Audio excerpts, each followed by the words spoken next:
ಕಿರು ಸುರಂಗ ರಸ್ತೆ ನಿರ್ಮಾಣ ಯೋಜನೆ ಪ್ರಶ್ನಿಸಿ ಪಿಐಎಲ್ ಆರ್ಕೆ ಗುರುಪ್ರಸಾದ್ ಸಲ್ಲಿಸಿದ್ರು. ಈಗ ಮತ್ತಿತರರು ಸಲ್ಲಿಸಿದಂತಹ ಪಿಐಎಲ್ ವಿಚಾರಣೆ ನಡೆದಿದೆ. ಯೋಜನೆಯಿಂದ ಹೆಬ್ಬಾಳ ಕೆರೆಗೆ ನೀರಿನ ಹರಿವಿಗೆ ಅಡಚಣೆಯಾಗಲಿದೆಯೇ, ಈ ಬಗ್ಗೆ ಅಧ್ಯಯನ ಮಾಡಲಾಗಿದೆ ಎನ್ನುವಂತಹ ಮಾಹಿತಿ.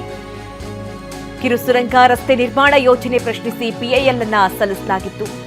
ಆರ್ಕೆ ಗುರುಪ್ರಸಾದ್ ಮತ್ತಿತರರು ಸಲ್ಲಿಸಿದಂತಹ ಪಿಐಎಲ್ ವಿಚಾರಣೆ ನಡೆದಿದೆ. ಯೋಜನೆಯಿಂದ ಹೆಬ್ಬಾಳ ಕೆರೆಗೆ ನೀರಿನ ಹರಿವಿಗೆ ಅಡಚಣೆಯಾಗಲಿದೆಯೇ, ಈ ಬಗ್ಗೆ ಅಧ್ಯಯನ ಮಾಡಲಾಗಿದೆಯೇ, ಈ ಬಗ್ಗೆ ಮಾಹಿತಿಯನ್ನು ಕೇಳಿದೆ. ಸರ್ಕಾರಕ್ಕೆ ಹೈಕೋರ್ಟ್ ವಿಭಾಗೀಯ ಪೀಠ ಈ ಬಗ್ಗೆ ಮಾಹಿತಿಯನ್ನು ಕೇಳಿ ಆ ಬಗ್ಗೆ ಮಾಹಿತಿಯನ್ನು ನೀಡೋದಕ್ಕೆ ಸೂಚನೆಯನ್ನು ಕೊಟ್ಟಿದೆ.